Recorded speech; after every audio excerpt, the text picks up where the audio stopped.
June 18th has been Autism Pride Day since the year 2005. In 2024, it became more for me. Okay. Right, I have in my hand, and I feel like I'm crying, but I'm not. About a week ago, I went in for an assessment for autism, and this is the results that they sent to me. So we're going to open the envelope and find out what they said.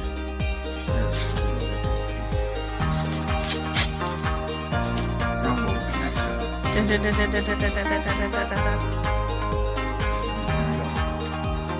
says, from the doctor, the date on the 18th, you were first seen on 5/28/2024 for psychological assessment to investigate any psychological difficulties, including autism spectrum disorder. We discussed a variety of topics, including social interactions, behavior, and irritability, stimming, worries, fears, attention, concentration, and so on. Based on everything we discuss, behavior during our meetings, and outcomes of the assessment measures a diagnosis of autism spectrum disorder and adjustment disorder with mixed anxiety and depression mood was indicated. And then they go on to give you some recommendations here. So we have it. It's official. I have been diagnosed with autism.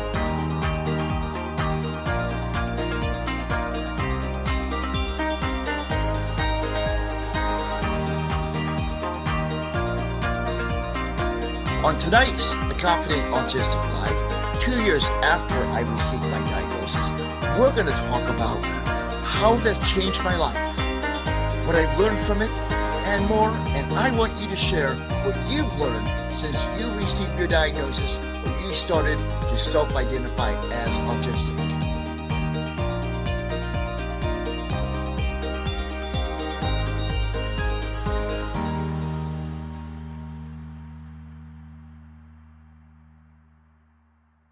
Good evening, everyone. Welcome into the Confident Autistic live stream. Thank you for joining. Let me know where you're watching from tonight. This is the Confident Autistic Live. So, hey, define yourself as I am the Confident Autistic, but you can call me Chris. And on this channel, I create videos and more that will help you better understand autism, connect you with resources that can help you through your autistic journey. And I share my life as a late diagnosed autistic adult. And this is the Confident Autistic live stream, which we mentioned earlier. Now, this live stream is a weekly live stream where I interact with you and other adults on a late autism journey. And to get the ball rolling, why don't you tell me where you're streaming from, where you're watching from, and what are you looking forward to the most about summer? I will share what I'm looking forward to most about summer a little bit later on this evening, but I want to hear from you. What are you looking forward to the most about summer? What do you like about summer so much? Okay? If you are new here, I want you to know that this is a safe place, a judgment-free zone where we can better understand ourselves and each other, and start living confidently autistic. So please be respectful of each other, and let's all be good humans in the chat. Now, before we get started, I'd like to thank our 364 subscribers to the channel. It's been going up the last couple of weeks. I really do appreciate each and every one of you for subscribing to the channel. I really do. It means a lot to me. But let's grow this channel, okay? We want to make this big, okay? Because my mission, I really want to help others who are on a late autism journey like myself go through it smoothly, because we're part of I would say a forgotten generation. And that means we are a group of people who should have been diagnosed when we were younger and we weren't. So please, let's grow this channel and get as many others who are like us into the channel and make this thing grow. So to help the channel grow, I need you to like this video. So you have it right now. Click on the little thumbs up and say like to it. And then, of course, share this video with your own community, with your friends, your family, your pets, your neighbors, the postman that comes to your house once a day, the Amazon guy that comes to your house once a day. It doesn't matter. Share it with everybody you know. Don't forget to comment on this video. These three actions tells the YouTube algorithm, that guy that controls a lot of stuff here on YouTube, that this is a great video and more people will be informed about this video. And the best way you can show your support for the channel that costs you absolutely nothing except one click of a finger, and that is to subscribe to the channel. And if you want to be a super subscriber, click on that little bell to be notified when when a new video goes live, or when I go live, okay? And together we can help this channel reach 1,000 subscribers. My goal is 500 by Labor Day, but let's just see where we're going. That's our first step. Okay, now before we get into tonight's topic, which I'm going to be sharing, it's my 2-year anniversary since I was diagnosed with autism, and I will be sharing my journey of what I've learned. I would like to offer a free gift to you, and it's called Live Confidently Autistic, a guide to understanding yourself and building confidence.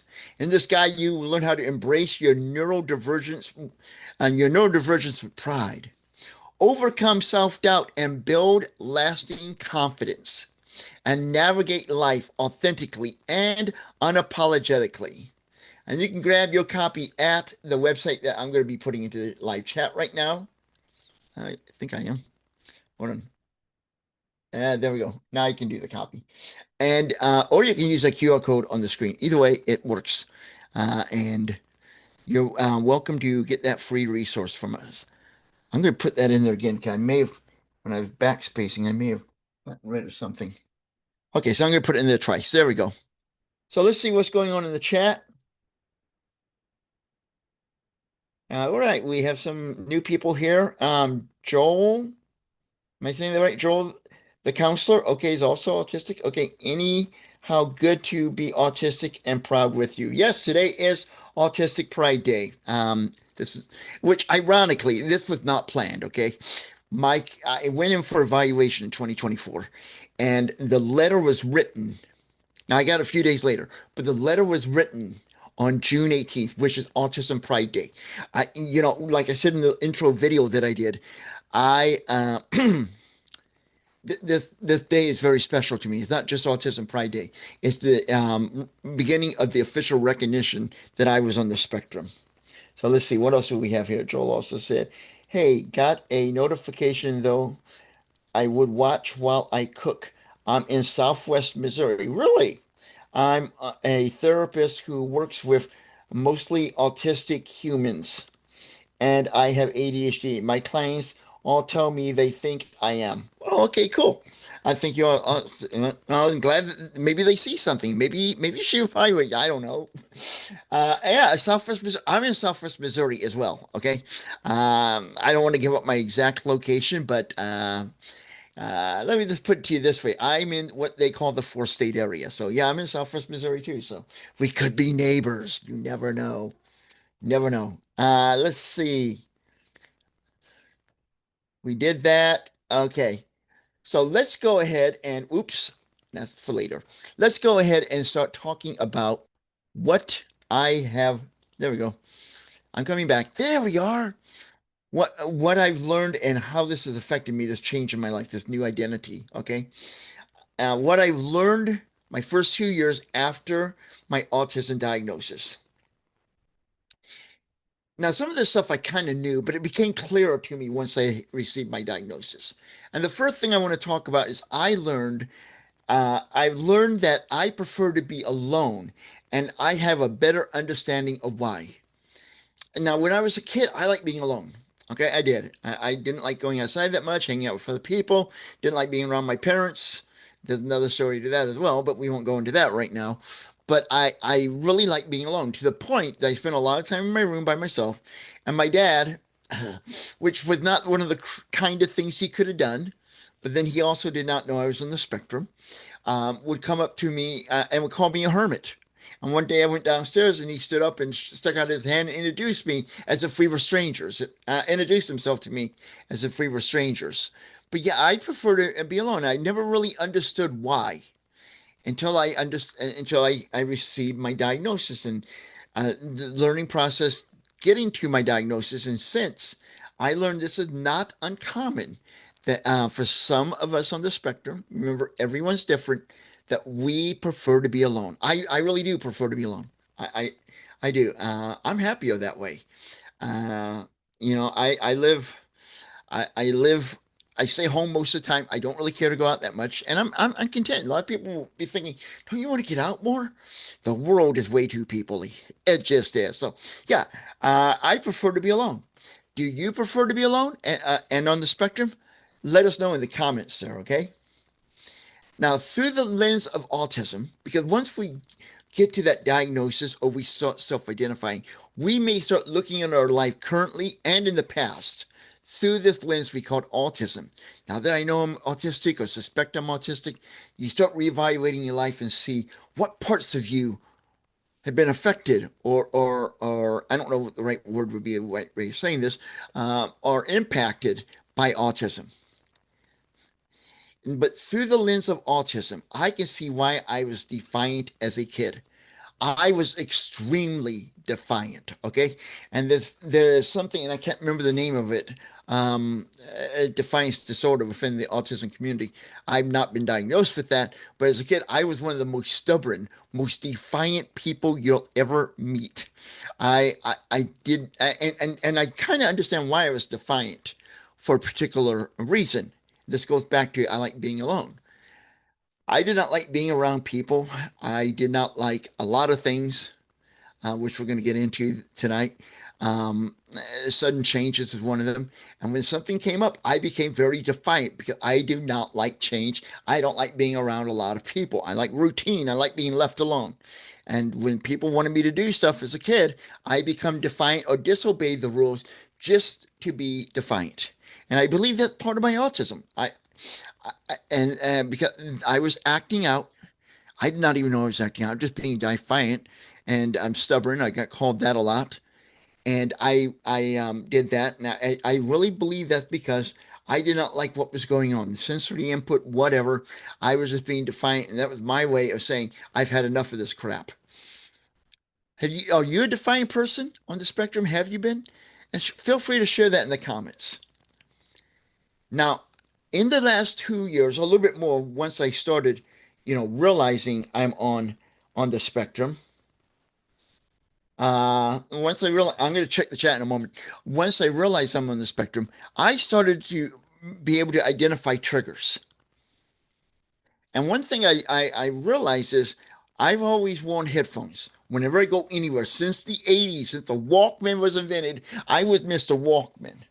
And back in the 80s, we did not have those little things in the devices now that tell you this is too high and it could damage your hearing. So I like to play my 80s music to the maximum. And today I have ringing in my ears from that. But and glad we have that technology today to tell people don't do that. It's a really bad idea. But I would wear my headphones all the time. And I really thought, or I would rationalize that I wore my headphones all the time because one, I loved 80s music, and two, my childhood dream was to work in broadcast radio. So I just really wanted to understand and listen to music and radio so I could get really good at being on the radio. So I wear headphones all the time, wear them wherever I went and have music playing in them. I still do that today. But it wasn't for the love of the music. I realized I do that to block out the sound of the world. When buses get crowded, they get noisy people on there. They get some people that, oh, you're wondering if they're the first generation that's walking upright in their family. There's a lot of weird people you can meet on city buses in some cities. But anyway, I have worn headphones, and I thought for my love of music and love of radio, but it also was to block out all the noise and distractions and all the conversations. Another trigger that I've identified is light. And I discovered why I wear sunglasses and a ball cap. Now I've been wearing a ball cap as long as I can. I wanted to wear one in high school and junior high, but schools really frown upon you wearing a cap in the school. But I will wear a ball cap everywhere. You very rarely will ever see me without my hat on. Okay, one the cap, and it helps with this video. I got a light shining on me so you can see me, and it's just horribly bright. But this helps cut that down because I'm sensitive to bright lights. And so I will wear that, and I will wear sunglasses. I misplaced mine, so I haven't been wearing mine lately. I think I have an idea where they are, but I'm going to dig them up. But I will wear them even indoors when I go into stores. Okay. And I also can identify the trigger of interruptions. I become real grouchy when I'm interrupted. And what I mean by that is, let's say I decided I'm going to get up, I'm going to go into the kitchen, I'm going to make myself a ham and cheese sandwich. I'm going to grab a Pepsi, and I'm going to come back here to the office. Now I get up and I head towards the kitchen, and somebody in the house, usually with my wife, occasionally it's my mom. My mom lives with me. We take care of one another. Would ask me, "Oh, while you're in the kitchen, can you get me?" And then I get really irritated because I got interrupted in my plan that I had. And people thought I'm just being a real difficult person, being a grouch. I've been called a grouch a lot. Surprised my dad did not nick me Oscar the Grouch. But I found out it's not me being a grouch as much. It's just I have a routine, I have a plan, and then somebody interrupts it. I don't do well with any changes in my plan, even short-term plans. So before we move on the list, I'm going to take a quick look here at the chat. Our dad used to call my brother a hermit as a kid. I was a more sociable one. I think the ADHD makes me more social. Yeah, I have some ADHD too. And, I've been kind of thinking about this lately and thinking about it to the point of doing a video. The struggle between ADHD and autism. And one of the things I'm struggling with personally right now is this. My ADHD side of me loves spontaneity, okay? It thrives on that. But that drives my autistic side of me up a wall because my autistic side craves routine. And I want the autistic side to win, mainly because when I am more spontaneous, when I don't have a routine, I get more stressed out, more anxious, and sometimes I will even have little self-regulation issues and little meltdowns. So I'm trying to get myself to be more of a routine. And one thing I learned way before I was diagnosed with autism, I was diagnosed with ADHD much younger, that I needed to have times that were very rigid and structured. And then there's some times that I needed just to be totally unstructured. And that did seem to help me. Maybe I need to go back to that in my life. I don't know. But yeah, I'm thinking about doing a little research on that and a video on that myself. Okay, that's more likely PDA than ODD. Okay, you may be right. Um, I'm trying to remember what PDA stands for. And I did a video on it too. That's really embarrassing. I can't remember what PDA. I'm having a brain fart. I'm sorry. Hi. I am trying to learn the live things. I am late diagnosed adult. Diagnosis 1 year ago. Diagnosis 1 year ago at the age of 54. I was diagnosed at the age of 58, by the way. I was loner as a child as well. Everything made sense after my diagnosis. A lot of people say that. Everything makes sense after the diagnosis, and it did for me too. I was a loner, and I did a video on this the other day. And basically, I mentioned Fred and Barney lied to me about friendships. I did not get along with a lot of kids. I had trouble with friendships. And I do just prefer to be alone. And normally my friendships have developed because the other person initiated it, not me. And that's how my life has been. I'm more comfortable as a loner, and I can go into that more later. But I'm glad, and I mentioned in the video, and I do mean this. I'm glad that I had tried to pursue friendships, even though most of them failed. I'm glad at my age I can look back in my life and say I at least tried, and that's very important to me. Wow, you almost missed the live stream, Vance. Well, I'm glad you made it here. My daughter was diagnosed at age 18. I was actually researching help for her and realized everything pointed to me. A lot of people have that story. I've shared my story of, I'm not going to go into the whole thing here, of how I was led to this, to pursue a diagnosis, and which led to one. My nephew, my great nephew, that is, would come down to our house because his mom was driving a school bus and he was 4 at the time and he could not be in the school bus with her. And he had just recently been diagnosed with autism. So nobody in the house knew exactly how to help him and how to connect with him and all. So I decided I'm going to research this, and I learned more about how to help him and how when he goes to an area that's his safe spot, and we just need to let him work through it and come out and not try to pull him out. And while I was researching it, and I started watching the behaviors of my nephew and reading about some of the, because everyone who's autistic is different. You meet one autistic person, you met one autistic person, but some traits that several autistic people have. And I watched my nephew's behavior and I said, wow, I used to do that as a kid. And then, wow, I still behave that way today. And that was a light bulb to me that maybe I'm on the spectrum as well. And that led me down the path to where I am today. So that's not uncommon for someone who has a offspring family member, maybe a close friend that's been diagnosed, and then they start seeing it themselves and decide, I ought to look into this for me. So that's not uncommon. I'm an 80 child too. Okay, we'll talk about that. I almost went. Okay, I'm an 80 child too. I remember Walkman and boom boxes. Oh yeah, the boom boxes. Remember those? The big thing that you built your muscles. You had it on your shoulder, which I have no idea why we put those speakers so close to our ears. And it took 18 D-size batteries for the thing to run for about an hour. I mean, I remember the good old boom boxes. Okay, I loved the Pac-Man on Atari. I loved Space Balled. Okay, I don't remember that game. And let's see some other games. And let's see, Frankenstein and Willy Wonka with Gene Wilder. I take it you're talking about Young Frankenstein and National Lampoon Vacation. National Lampoon Vacation, I really liked.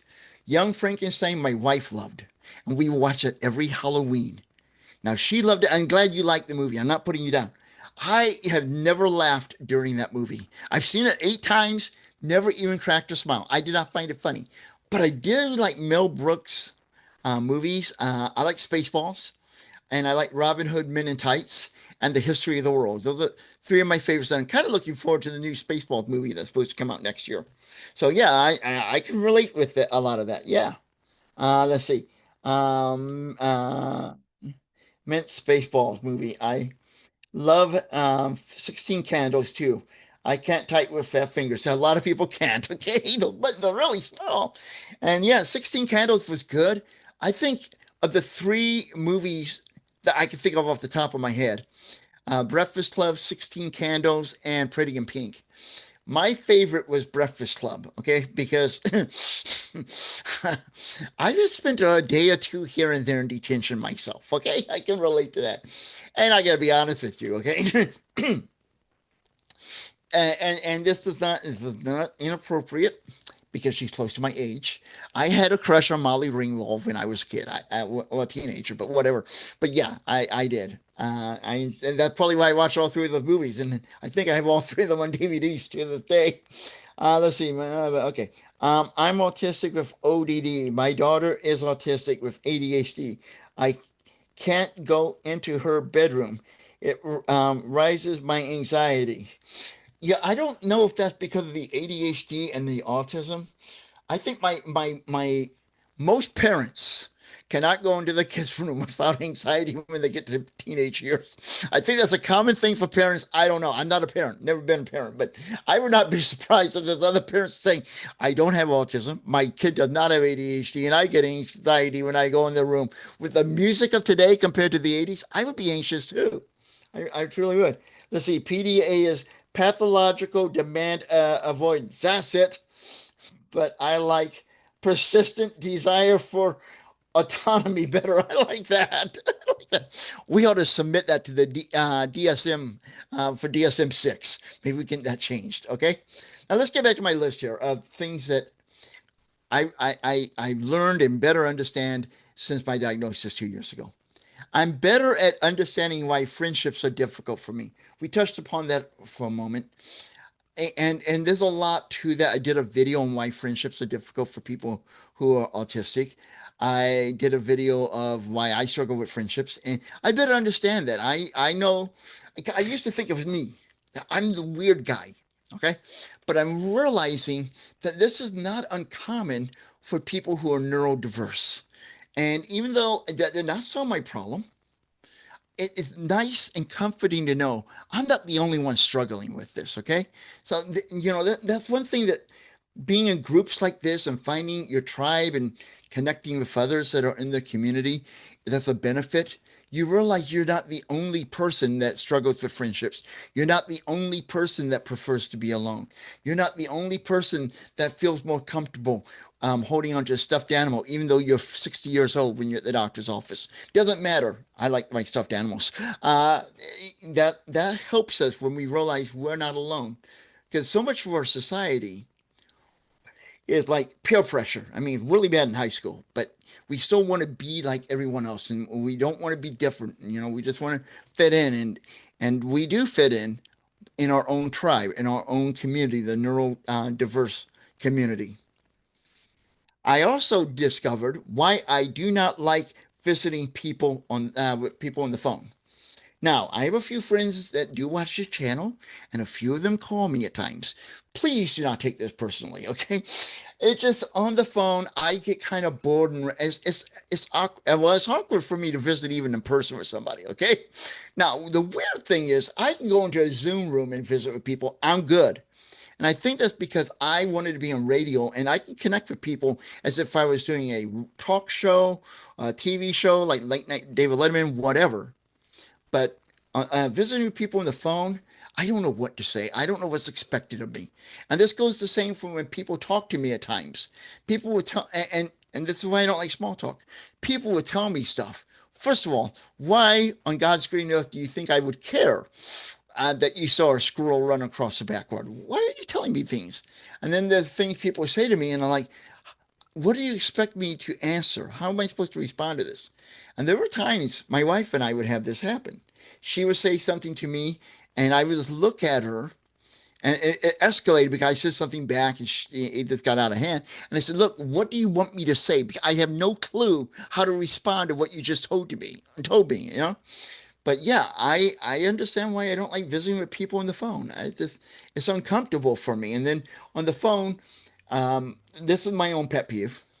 People get distracted now when they're on the phone. And this started in the 80s with call waiting. Okay. And if you're not familiar with that, back in the day when we had landlines, you can be on the phone call with somebody and you hear a little beep, beep, or something like that in your ear. And that would tell you somebody else is trying to call you. And you could put that person you're talking to on hold and find out who the other person is. I call that call annoyance because I'm in the middle. Even though I hated it, I could be talking to somebody. Oh, let me. Somebody calling me right now. I'll be right back. It's like it becomes a game of who's the most important person to talk to, me or that other person. And that got frustrating to me because I did not know what to do with myself while I was waiting. How long do I wait before I realize they're not coming back? There's no rule book on this. Anyway, and I also know why small talk is so hard for me. And I kind of touched upon this earlier. I don't know what to say to people, and I don't know why people tell me things. Like somebody tomorrow may walk up to me and say, "Hey, aren't you happy it's Friday? Or today's Friday." I'm like, well, I would never have known that if I did not have my handy calendar. But I get smart ass for people. I do. That does not help, but I do. I just don't like small talk. It's very pointless to me. I don't see the purpose in it. I don't want to do it. I don't like doing it. Please don't try doing it with me. Just get to the point, get in, get to the point, get out. I just don't like small talk. I don't get it. How do you feel about small talk? Let me know in the chat so I know I don't feel like I'm alone in hating small talk.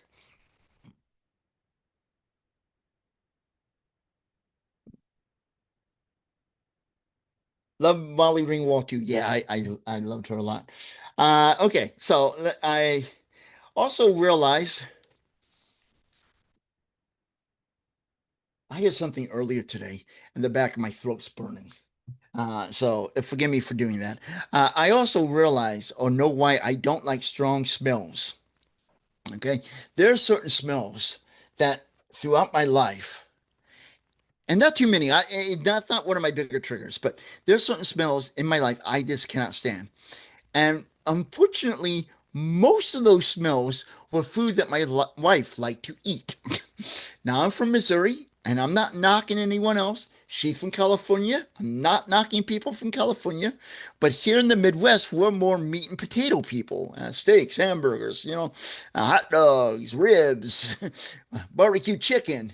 Now, in California, it's a more diverse community. I lived there for 20 years, and there's more Hispanic food, tacos, burritos, and more different cultures of food, like Chinese food was more popular there, etc. At least the people I hung out with, and all of that has smells. In fact, when my wife and I were married, she liked going to what's it called, Panda Express, and I like going to Subway.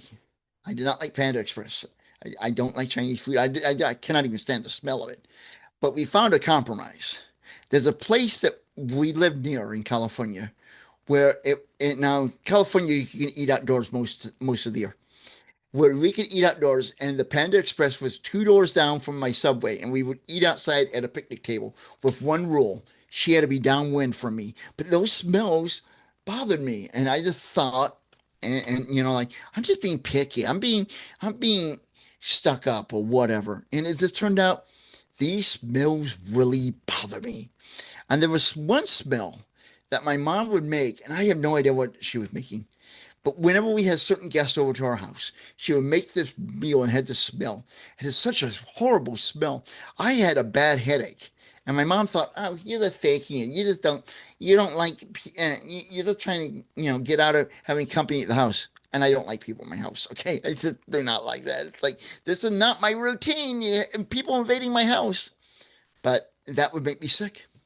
And I also do not like the texture of some foods. Now, this is not uncommon for people in the spectrum. The one that I'm struggling with right now is bananas. My mom lives with me. She's 87. She'll love me for telling you that, by the way. Actually, she will, because that day she does not remember she's 87. But that's another story for another day. And she likes to eat bananas. I cannot stand the texture of even touching the banana. And I got to take it off the banana pile. They come in a bunch of four or whatever. You got to pull one apart from there and take it to her. It's like, ugh. I'm almost to the point of wearing rubber gloves because it drives me up a wall. Okay. And I don't like sauce on my fingers. Anything I call ooey gooey. It could be sauce, it could be ketchup, it could be Miracle. Now, here's the thing: the stuff I'll eat, barbecue sauce, well, that's fine. Ketchup, that's good. Miracle Whip, I love that stuff. But if it's something like if my wife had a salad and she has salad dressing, I don't eat salads because I feel that real food eats. I and get some salad dressing in my fingers, ew, ooey gooey, and I hate that. Throw me up a wall. And I've always been a very picky eater. I have. I don't know why. I just have a picky eater, and I don't like trying new food. I really don't. I've also learned why routines are very important. And I learned this, I guess, through the School of Hard Knocks. And I know I talked about this earlier tonight, but routines actually help me with my anxiety, and it helps me stay regulated. And it's comforting. A routine brings me comfort. And I'm really trying hard to develop a routine. And I want to have a routine from the moment I wake up at dawn until I go to bed, a routine for every day of the week, and be basically the same every single day, maybe a little bit different on Saturdays and Sundays. But I'm working on that, and I'm realizing I can plan it as much as I want, But it's not going to be like tomorrow morning. I turn on a light switch and bam, the routine starts. It takes a while to develop that. So I'm struggling with that. But that is something I'm working on because I know when I do follow my routines, even a part of them, I feel more relaxed. I feel less anxious. I feel regulated. Noise does not bother me that much. Oh gosh, yeah, noise. Let's talk about, and we talked about that earlier. My wife, for those who do not know, she passed away last year. She had stage 4 metastatic breast cancer. And the last few years of her life, she was at home all the time because she used to work outside the house. I worked at home. And she would have the TV on 24 hours a day. And it kept her company and kind of distracted her from the cancer. But it drove me up a wall where there's the times I would go around the house with headphones on because it was just, I need a break from all that noise. It just, ugh. Anyway, I don't know why I went down that rabbit hole, but the point is, I know why routines are important because they help me stay calm, and then I have less trouble with no. That's why I brought it up, because when I have a routine and I stick to it, noise is less of a trigger for me. Do you have a routine? Do they help you? Let me know in the chat. Love to hear about that. Let's see. I am horrible with small talk. Yeah, me too. I can hear crickets during the pauses. Yeah, I'm glad you brought that up. Um, that T and tiny things. Am I saying that right? I hope I am.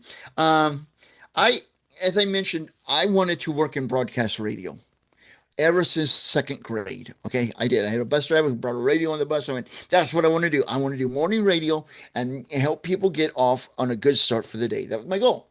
And radio, when the silence, like what you just heard there, is horrible. You don't want dead air.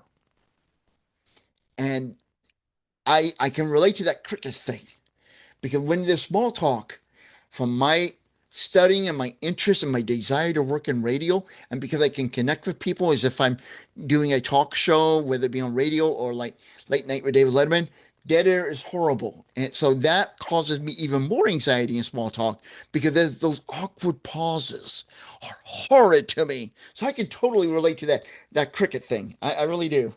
I don't like mushy foods. Never ate banana. Now I tried a banana once. Somebody had me try it. I took one bite out of it. Well, and not out of the banana. The skin was off and all. They gave me a bite and I went, "This is crap. I don't like it. It's weird. I told my wife with the food she ate, the smell. I said, I don't know how you can put that in your mouth when it passes underneath your nose first. I don't know how people do that, but they do. Let's see. I don't like bananas, oatmeal, or boiled okra as a kid. I never tried boiled okra, and I don't know. And I have no desire to. Okay. I was the last one at the table because my parents were old fashioned. I can relate to this. Don't leave till you finish your plate. Long nights for them. Yeah. I've fallen asleep a couple of times at the dinner table when I was a kid myself. And yeah, dinner was at 5, bedtime was at 8:30, and at 8:45 I was still sitting at the dinner table. So it was not a good thing for me. Uh, and also my parents, I don't know if your parents were like this, taught me not to waste food. One night we were having, I can't remember if it was steak or mash, I don't know, hamburgers, whatever, little hot dogs. We would cut them up in pieces and put them on the fork and eat them. But I love ketchup. Okay. And I poured probably about 50% of a full bottle of ketchup on my plate. And my dad said, "You are going to finish up all that ketchup." So I had to eat all this extra food. So I learned not to waste food because you can always go back and get more. But that has very little to do with the topic tonight, but it just popped in my mind because I read what you said there. So maybe you've had a similar experience. Let's see. Oh, thank you about the loss of my wife. Yeah, that's been really hard for me. That happened day before Thanksgiving last year, and we have videos on the channel about that, and I do appreciate that. Another thing that I have learned is ways to self-regulate. Okay, and a lot of this came from reading, and not from instinct, but from reading. Now, a little bit from instinct, I realized some of the things I'm doing that help me calm down and be regulated are typical for people autists on autism. I did not even know that because I did not even know I was on the spectrum. But I learned a few things. Weighted blankets are my friend. I can curl up and I will not sleep without a weighted blanket. Okay. I could curl up underneath my weighted blanket. And then I turn on this playlist of music I found on Spotify for autism. And that just helps me regulate and calm down no matter what I'm going through. I love that. I got me a Warmie. It's a stuffed doggy that you can put in the microwave. It's not a real dog, it's a stuffed dog. You put it in the microwave for like 60 seconds and it warms it up and it emits a lavender scent. And that is so soothing to me. I love that. And then those are the things that I realize I can do and they're helping. I'm still trying to discover more ways to self-regulate, but those right now seem to be my go-to ones. Do you have a go-to way to self-regulate? If you do, put it into the chat. I'd love to hear them because I'm always looking for new ideas to try. Heated weighted blankets on the bed. I have never tried the heated weighted blankets. One, I don't think my weighted blanket will fit into the microwave, but that sounds interesting. A heated weighted blanket. In the winter, it sounds great. In the summer, not that much. And uh, I just can't picture a heated one in the summer being good. But if it works for you, it works for you. But for me, it's just like, eh. I also realized why clutter is so much of a trigger for me. And clutter, from my research I've done, seems to be a problem for a lot of us on the spectrum because disorganized, there's a lot of visual stuff, whatever, and it's sensory overload. Now, I love my wife dearly, okay? We were married for 22 years before passing. We knew each other for more than a quarter of a century, and she could thrive in clutter. I cannot thrive in clutter. It's too much for me. And to the point where I get great cranky, irritable, moody. I'm less productive and all. And although my wife is no longer with us, and I have downsized the house considerably, I still have some to do, but I got rid of a lot of her clutter. I'm not kidding you. 8 to 10 pickup trucks full went to Salvation Army or Goodwill, wherever was donated. I cannot count the number of garbage cans I put out with junk in it that I had to get gone. And then stuff, it's been a mess. Okay. And then one truck full of books that I donated to. I gave to somebody and they sold them at a used bookstore, so they got money for it. Plus, I paid them to haul it away. Uh, I'm glad I have less clutter in here. I feel more creative. I feel calmer and more regulated. But I'll tell you something. If my wife could come back tomorrow and be with me, but the condition would be that clutter would have to come back. I love her that much. I would welcome that clutter back, but I would have a really heart to heart talk with her about we really need to dial down the clutter, okay? Just at least around me. But yeah, clutter. Oh man, it was suffocating for me, and I mean that by it stifled my creativity and all. It was hard for me. It made me irritable and restless and a whole bunch of other things I did not really like being, but it made me that way. And I loved getting out of the house. Now that I got the clutter down, I don't want to leave the house, and I'm even happier.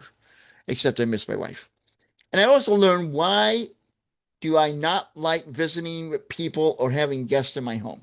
Now, again, I have some friends that watch the channel, and I have one or two that I do come over. So if you ever are invited to my house, that is an extremely high honor because I very rarely invite someone into my domicile.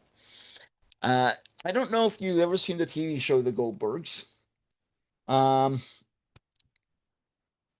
and Murray, this was one of the earliest, later seasons. I think like season 7, something like that. And there was a whole bunch of people in the house, and he looked at his wife Bev, and he said, "It's dark outside. There's people in my house. I don't like it." That's me. I don't like people. My home is where I can unmask. I can be authentically me. I can run around. I don't like. This is G-rated. Okay. I don't like wearing clothing, meaning I don't like wearing a shirt. I don't like wearing shoes or socks. So I'm usually running around in a pair of shorts. Now I do put a shirt on for this video because you're not quite ready to see the full me. Okay. And if I want to lose subscribers, come on camera without a shirt. But I get to be me. This is my this is my safe zone. And I wonder if you feel the same way. Your home is your safe zone. And that's why I don't like people, because then I have to deal with small talk. I have to be a good host. I have to, and then sometimes people are here or in the past have been at my house, or just I can be somewhere too. This happens both ways. With someone's at my house or I'm somewhere. When will this end? Like I'm ready to go, and you're trying to figure out what's the polite way of doing that. On the very first episode of the rebooted Night Court with John Larroquette and I can't remember her name. Melissa Roach, I believe that her name. I may be mispronouncing her last name. One of the opening scenes, she came over to Dan's apartment and met Dan, and towards the end of the scene, Dan said, "How do you tell someone it's time for them to leave?" That popped through my mind at times, not often, but occasionally. That kind of thing could pop into my mind because I like my friends, I enjoy them, but there's a certain point, I guess, when it gets really kind of quiet, it's like, okay, now I'm feeling anxious. The small talk is slowed down. Am I supposed to say something? What am I supposed to do? You know what would be best? If I either leave this situation or they leave this situation. One of us, we part. I don't care how we do it. Now, if I want to hang out with one of my friends, I am better at hanging out at like a pizza parlor or Applebee's. That I can handle. But in someone's house is, I don't know, it's just weird to me, but that's just me. Let me see what's going on in the chat here. Um,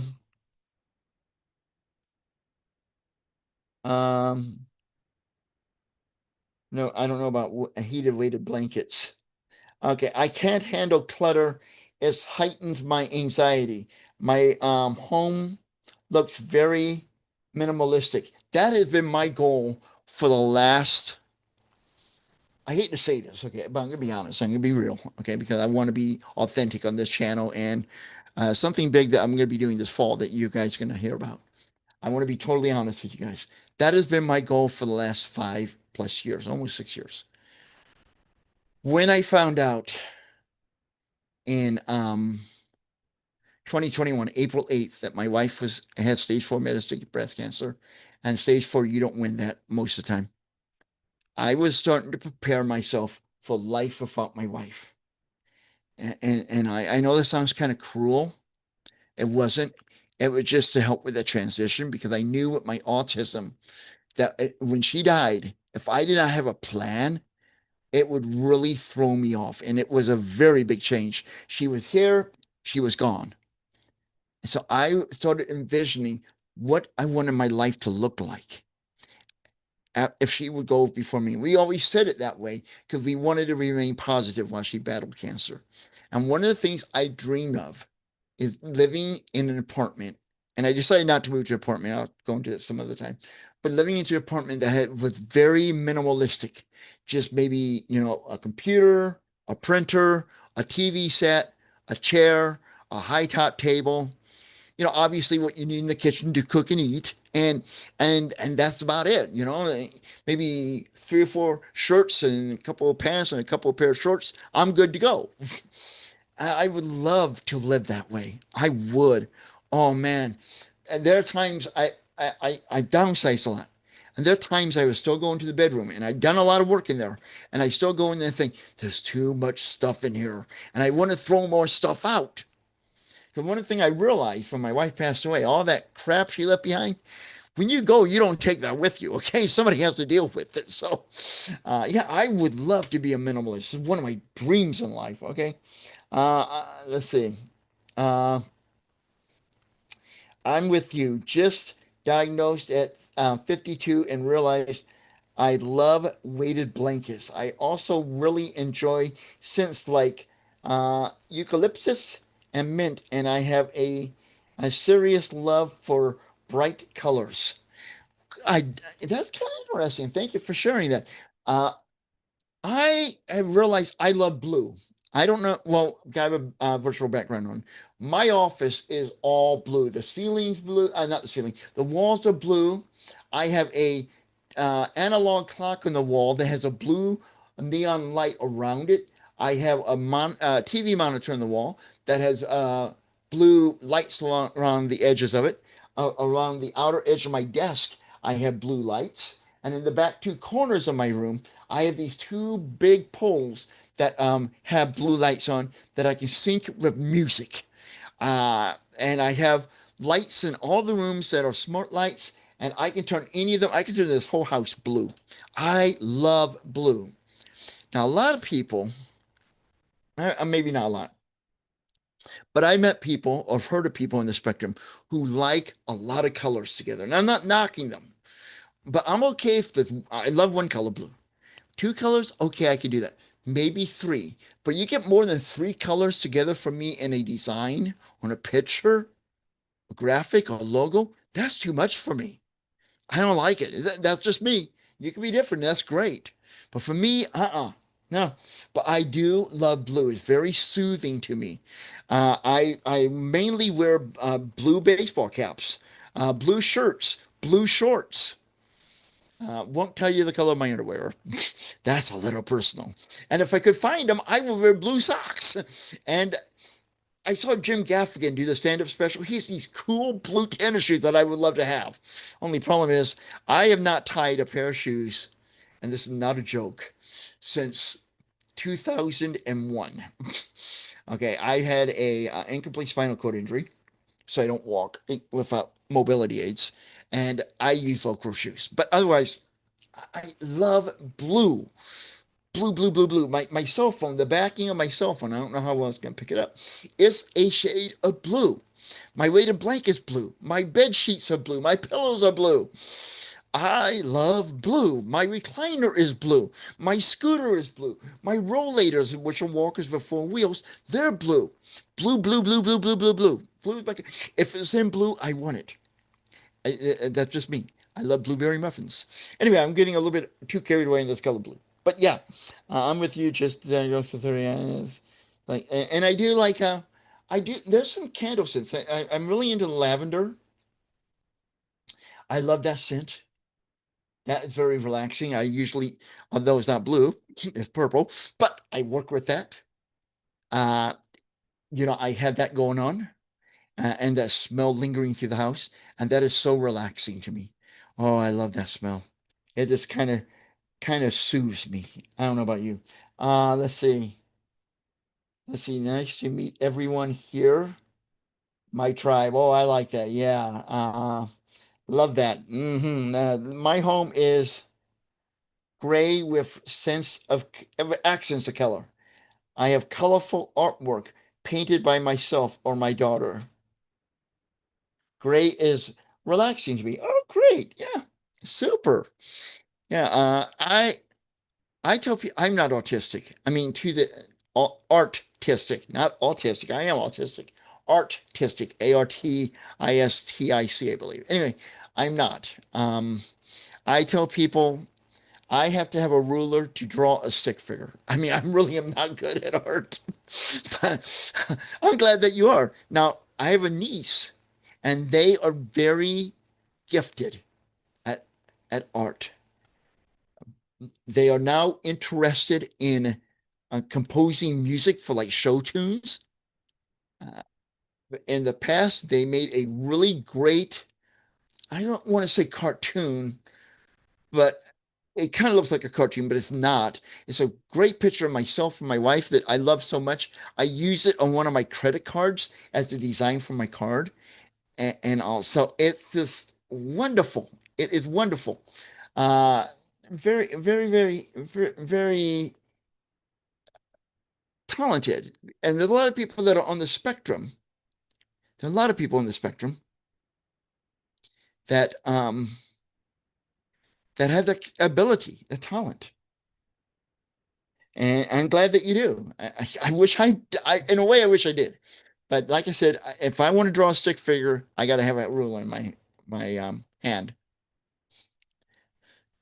But one of the most important things that I have learned in the 2 years since my diagnosis is experiencing the happiness that I feel today, knowing that I'm on the spectrum.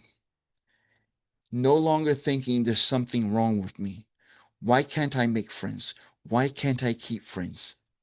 I still wonder that a little bit, but I no longer think there's something wrong with me because I realize I'm on the spectrum and there are other people like me. And that is probably one of the most beautiful things over the last 2 years that I've learned about myself. And I'm very, very grateful. And I'm happier. I am actually happier than I've been in a long time in my life, knowing that I'm on the spectrum. I truly am. I am. And I hope that you have the same kind of feelings. So in the chat now, if you haven't already, tell me what you've learned the most, how long you've been diagnosed or self-identifying, and what has been the most impressive thing you've learned about yourself since your diagnosis or since you started self-identifying. I'd love to hear what's been moving to you because that truly has been moving to me. And if this video, and we're going to take a look at the chat here in a moment, but in case you have to run, I do want to say this. If this video has resonated with you, please do me a big favor. Hit that like so more people can find this video. Share this video with someone who needs to see this video.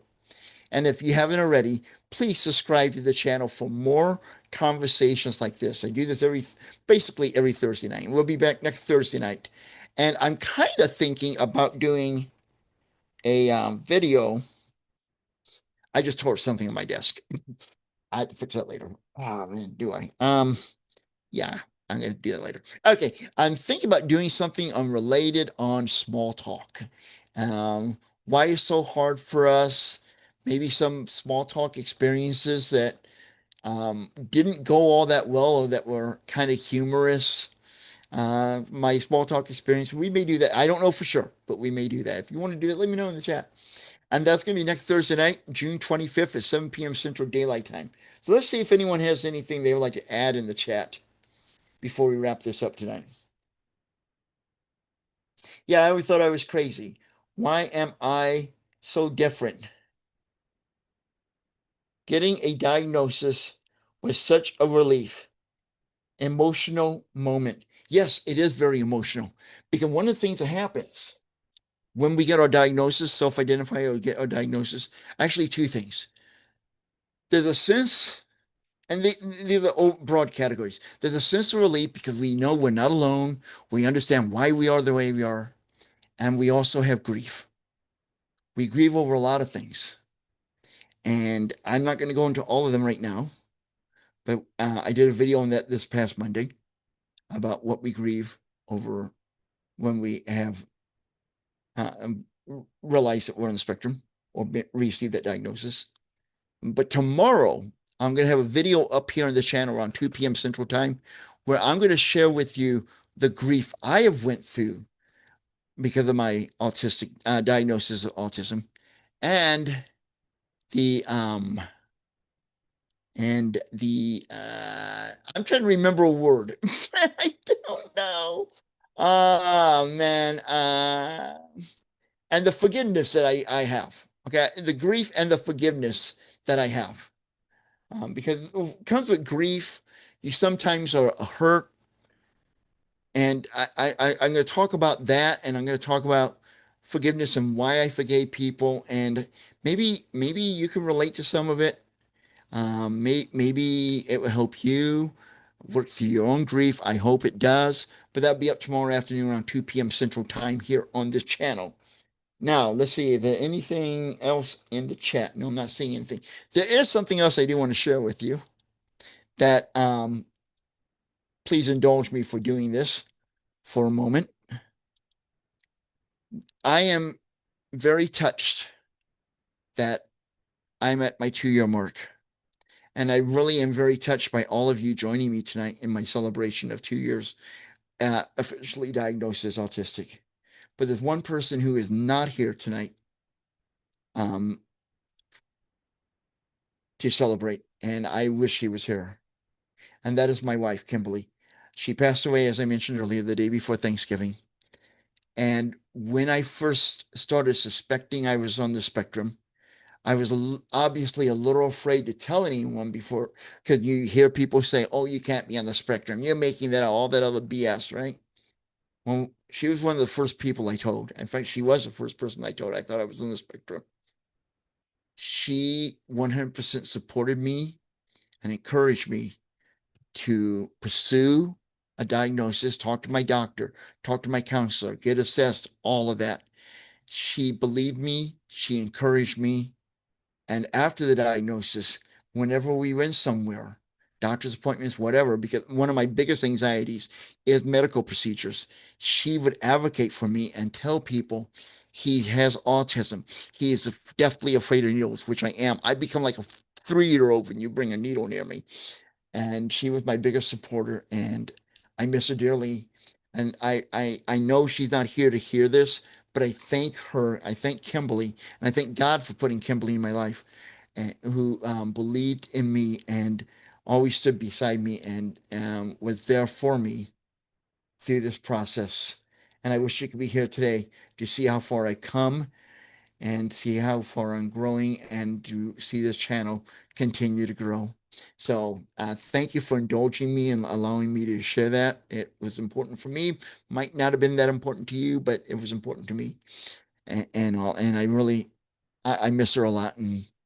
And she was my safe person. And I don't think I'm going to find anyone like her to be a safe person for me. But that's something maybe we'll talk about in another video. So with that being said, I would like to thank each and every one of you for joining us tonight. And let me just check what's going on over here. Uh, okay, that's what's going on. I got to scroll down to this chat. All right, here we go. Okay, let's see. Uh, yeah, I read through all of them. Okay, great. I want to make sure I did not miss anything. So thank you so very much for joining me tonight. If you haven't already, please subscribe to the channel, like this video, share this video, help us reach my goal of 500 by Labor Day and 1,000 by the end of the year, subscribers, that is. And so until next time, I hope you have a wonderful weekend. Take care of yourselves. I am the Confident Autistic, and I'm reminding you to go out there and live confidently autistic. Talk to you soon.